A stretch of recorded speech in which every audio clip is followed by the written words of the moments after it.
ఒకప్పుడు ఒక చిన్న గ్రామంలో ఒక వృద్ధ మహిళ ఉండేది. ఆమె చాలా వృద్ధురాలు. వెండి రంగు జుట్టు, మృదువైన ముడతనతో నిండిన ముఖం.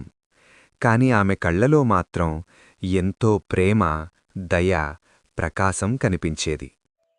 ఆ గ్రామంలోని అందరూ ఆమెను ఎంతో ప్రేమించేవారు. ఎందుకంటే ఆమె జీవితం కష్టంగా ఉన్నా కూడా ఎప్పుడూ ఆనందంగా, నవ్వుతూ ఉండేది. ఆమె పెద్ద మర్రి చెట్టు దగ్గర చిన్న ఇంట్లో ఒంటరిగా జీవించేది. పిల్లలు లేరు. భర్త ఎన్నో సంవత్సరాల క్రితమే చనిపోయారు. అయినా ఆమె ఎప్పుడూ బాధపడలేదు. ఎవరికీ ఫిర్యాదు చెయ్యలేదు. ఆమె ప్రతిరోజూ మర్రిచెట్టు కింద కూర్చొని గ్రామస్థులతో మాట్లాడుతూ అందరికీ చిరునవ్వు పంచేది. గ్రామస్థుల కష్టాలు. ఆ గ్రామంలో ప్రజలు చాలా కష్టపడేవారు. కొందరు రైతులు, కొందరు వడ్రంగులు, ఇంకొందరు చిన్న బజార్లో పనిచేసేవారు. కొన్నిసార్లు వర్షం పడక పంటలు ఎండిపోయేవి. మరికొన్నిసార్లు వ్యాధులు వస్తూ పనిచేయలేని పరిస్థితి వచ్చేది. జీవితమంత సులభం కాదు. అందుకే చాలామంది గ్రామస్థులు బాధతో, ఆందోళనతో జీవించేవారు. రాధ బాధ. ఒకరోజు రాధ అనే యువతి ఆ వృద్ధురాలిని చూసేందుకు వచ్చింది. రాధ కన్నీళ్లతో నిండిపోయి ఉంది. ముఖమంతా భయం, బాధ. ఆమె వృద్ధురాలితో ఇలా చెప్పింది. అమ్మా, ఏం చెయ్యాలో నాకర్థం కావటంలేదు. నా భర్త పనికోసం నగరానికి వెళ్ళాడు. కాని ఇప్పటివరకు డబ్బు పంపలేదు. నా పిల్లలకు తినడానికి కూడా లేదు. నాకు చాలా భయంగా ఉంది. వృద్ధురాలు రాధాను చూసి మెల్లగా నవ్వింది. కూర్చోబిడ్డా, నాకు నీ బాధ చెప్పు. నువ్వేమనుకుంటున్నావ్? ఇక ఏమవుతుందనుకుంటున్నావ్? రాధ కన్నీళ్లు తుడుచుకొని ఇలా చెంది. తెలియదమ్మా, నాకు చెడు విషయాలే గుర్తొస్తున్నాయి. ఏమైతే?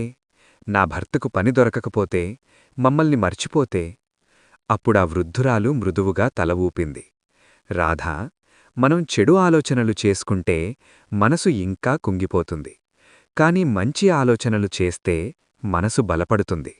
చాలాసార్లు మంచి విషయాలు కూడా జరుగుతాయి. రాధ వెంటనే అడిగింది. అమ్మా, అన్నీ ఇంత కష్టంగా ఉన్నప్పుడు మంచి ఆలోచనలు ఎలా చేస్తాను? వృద్ధురాలు మళ్లీ నవ్వి ఇలా చెప్పింది. అయితే నీకొక చిన్న కథ చెప్తాను. వృద్ధురాలి కథ. ఒకప్పుడు ఒక పేద మనిషి ఉండేవాడు. అతనికి ఏమీ లేదు. తినడానికి అన్నం లేదు, చేతిలో డబ్బు లేదు, తనను పట్టించుకునే కుటుంబం కూడా లేదు. ఒకరోజు అతను నది ఒడ్డున కూర్చొని ఏడుస్తున్నాడు. అక్కడికి ఒక వృద్ధ మహిళ వచ్చింది. ఆమె అడిగింది. బిడ్డా, ఎందుకేడుస్తున్నావ్? ఆ పేదమనిషి ఇలా అన్నాడు. అమ్మా, నా దగ్గర ఏమీ లేదు. నేను సంతోషంగా ఎలా ఉంటాను? అప్పుడా వృద్ధ మహిళ నవ్వి ఇలా చెప్పింది. నీ దగ్గర నది ఉంది కదా, చెట్లున్నాయి, సూర్యుడు వెలుగుతున్నాడు, చుట్టూ ప్రకృతి అందం ఉంది. నువ్వు లేనిదే చూస్తూ బాధపడితే ఎప్పుడూ దుఃఖమే. నీ దగ్గర ఉన్నదాన్ని చూస్తే మనసుకు శాంతి వస్తుంది. ఆ మాటలు విన్న పేదమనిషి ధీరగా ఏడుపు ఆపేశాడు. చుట్టూ చూశాడు. ప్రకృతి అందాన్ని గమనించాడు. నెమ్మదిగా అతనికి మనసులో ధైర్యం వచ్చింది. ఆ రోజునుంచే అతని జీవితం మారడం ప్రారంభమైంది. బోధ. వృద్ధురాలు రాధాకు ఇలా చెప్పింది. చూశావా రాధా, అతని జీవితం మంత్రంతో మారలేదు.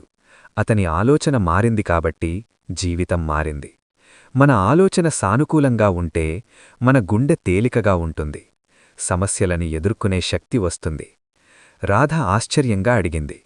అమ్మా, నిజంగానే నా ఆలోచన మారితే నా జీవితం మారుతుందా? వృద్ధురాలు మృదువుగా చెప్పింది. అవును బిడ్డా, ప్రతి ఉదయం నిద్రలేచి ఈరోజు మంచి రోజు అని అనుకో. అలా అనుకుంటే నీకు శక్తి వస్తుంది. నీ పిల్లలను చూసుకునే ధైర్యం వస్తుంది. నీ భర్త తిరిగి వస్తాడన్న ఆశ ఉంటుంది. కాని ఎప్పుడూ ఏమి చెడు జరగబోతోంది అని భయపడితే నీ మనసు బలహీనమవుతుంది.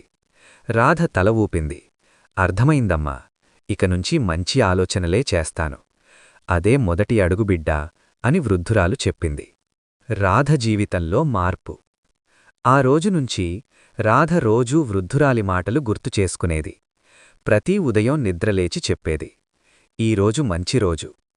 ఆమె కష్టపడింది. పిల్లలను చూసుకుంది. భర్త కోసం ఆశతో ఎదురుచూసింది. కొన్ని వారాల తర్వాత రాధాకు ఒక లేఖ వచ్చింది.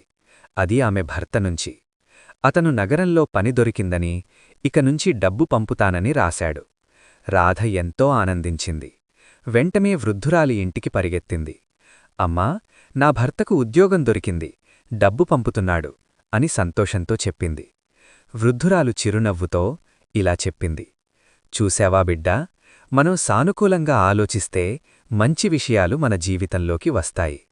సమస్యలు వస్తాయి, కాని ఆశతో ఎదుర్కొంటే మనం వాటిని జయించగలం. గ్రామస్థుల మార్పు. ఆ వృద్ధురాలి జ్ఞానం గురించి గ్రామమంతా తెలిసింది. చాలామంది ఆమె దగ్గరకు వచ్చి తమ సమస్యలు చెప్పుకోవడం మొదలుపెట్టారు. ఆమె అందరికీ ఇదే చెప్పేది. మంచి ఆలోచన చెయ్యండి, మంచి జరుగుతుంది. ఆమె మాటలు విన్న చాలామంది జీవితాల్లో మార్పు వచ్చింది. గ్రామస్థులు ఆమెను ఇంకా ఎక్కువగా ప్రేమించారు. ఎందుకంటే ఆమె వారికి సానుకూల ఆలోచనల శక్తిని నేర్పింది.